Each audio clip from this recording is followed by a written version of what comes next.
Olá, tudo bem? Seja bem-vindo ao canal Meu Momento com Deus. Nessa ocasião nós teremos mais um momento de meditação e você é meu convidado a, junto comigo, ter uma experiência maravilhosa na presença de Deus. Antes de nós conhecermos qual será o tema de nossa meditação, eu quero convidar você a, junto a mim, a fazermos uma prece ao Senhor, uma oração. Vamos juntos?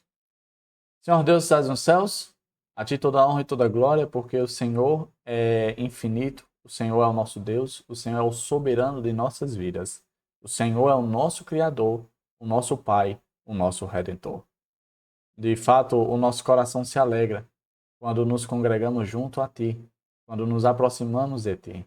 Porque o Senhor não apenas nos abençoa com paz, mas acima de tudo, o Senhor se aproxima de nós. E isso é maravilhoso, porque enquanto o pecado faz com que haja separação, o sangue de teu Filho amado, Jesus Cristo, nos une e nos aproxima por toda a eternidade. Por isso, nessa ocasião, nós clamamos a presença do teu Santo Espírito, para que a gente venha, de fato, a entender aquilo que o Senhor quer falar a cada um de nós e, de fato, a tocar no nosso coração. Perdoa, Pai, os nossos pecados. Nós somos pecadores. Somos filhos que carecemos da tua graça. Nós te pedimos todas essas coisas porque cremos pela fé no santo nome do teu Filho amado, Jesus Cristo. Amém. Pois muito bem, o tema de nossa meditação hoje é os improváveis de Deus. Olha só que tema interessante, não é mesmo? Vamos ler aqui o texto, a qual nós vamos refletir e conversar um pouco. Ele se encontra no livro do profeta Samuel. Abra aí no livro 2 Samuel, capítulo 5, o verso é o 8. E olha só o que diz o verso 8. Davi naquele dia mandou dizer: todo o que está disposto a ferir os jebuseus, suba pelo canal subterrâneo e fira os cegos e os coxos, a quem a alma de Davi aborrece. Por isso se diz: nem cego, nem coxo entrará na casa. Quando a gente lê esse verso de maneira isolada, a gente não consegue entender muito bem, né, o que ele quer falar, né, qual é a atitude, o assunto, o que estava acontecendo ali. De forma muito resumida, a gente percebe que trata-se de uma invasão de uma cidade. Você sabia que antes de Jerusalém ser conhecida como Jerusalém, ela era conhecida como a cidade dos Jebuseus? Ou, em outras palavras, era Jebus. Davi, quando ele é ungido rei, uma das primeiras empreitadas como rei é conquistar aquele local que ficava, podemos dizer assim, num terreno, num local muito privilegiado, né? Estrategicamente bem posicionado.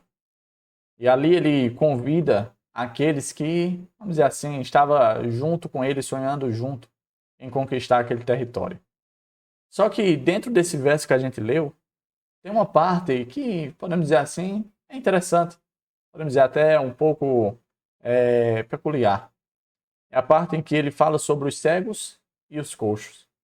A parte que ele diz que nem os cegos nem os coxos entrarão na casa. E aí a primeira coisa que a gente se pergunta é: que casa é essa que Davi está se referindo? Seria o palácio?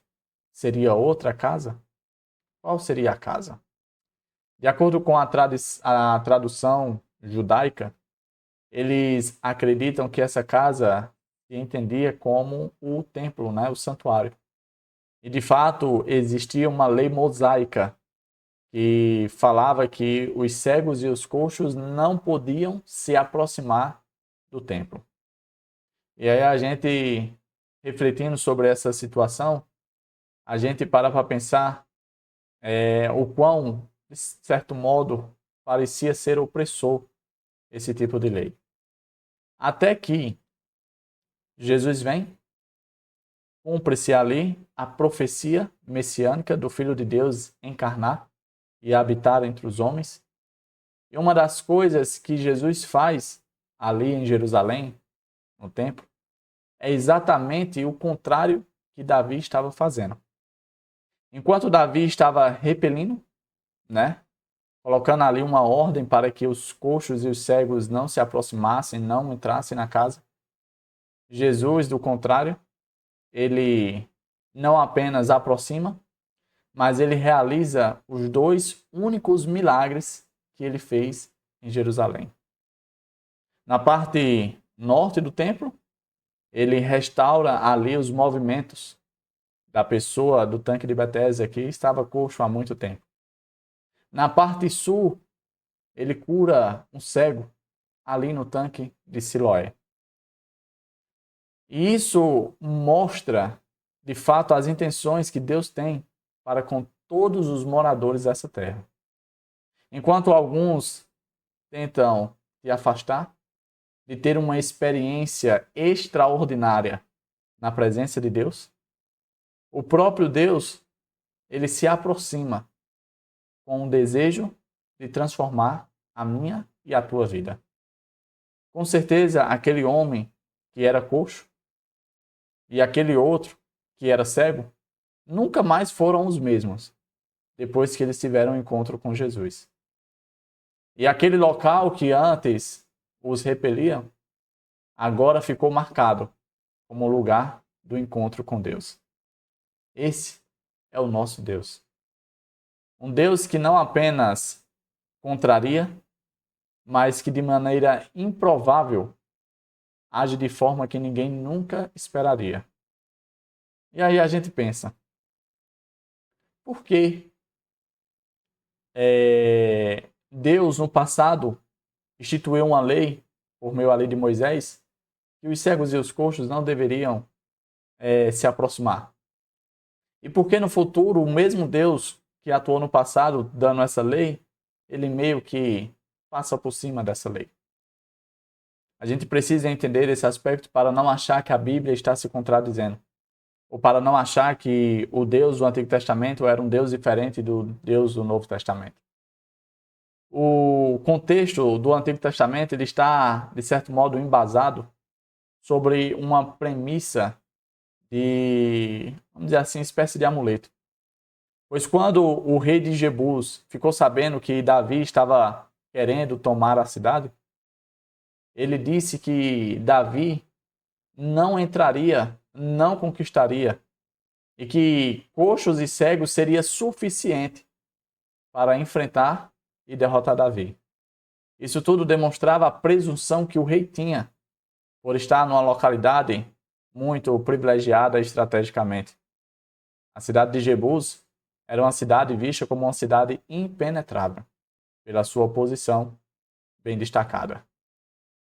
Quando Davi conquista, Davi meio que utiliza daquilo que tinha sido usado para ameaçar a ele, como forma de desdenhar dos antigos inimigos.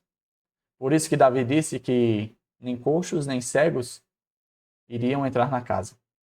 Porque os mesmos coxos e cegos que tinham sido utilizados como amuleto para, de certo modo, reprimir Davi, eram exatamente esses que não foram suficientes para frear Davi. E agora um descendente de Davi, filho de Deus, não apenas cura, abençoa, mas também torna, vamos dizer assim, acessível a essas duas, vamos dizer assim, condições marginalizadas na época, a presença de Deus. Eles agora, por meio do filho de Davi, descendente de Davi, o filho de Deus, Jesus Cristo, agora podia entrar na casa, e não apenas entrar na casa, mas assim como eu e você estamos tendo hoje, ter uma experiência transformadora na presença de Deus.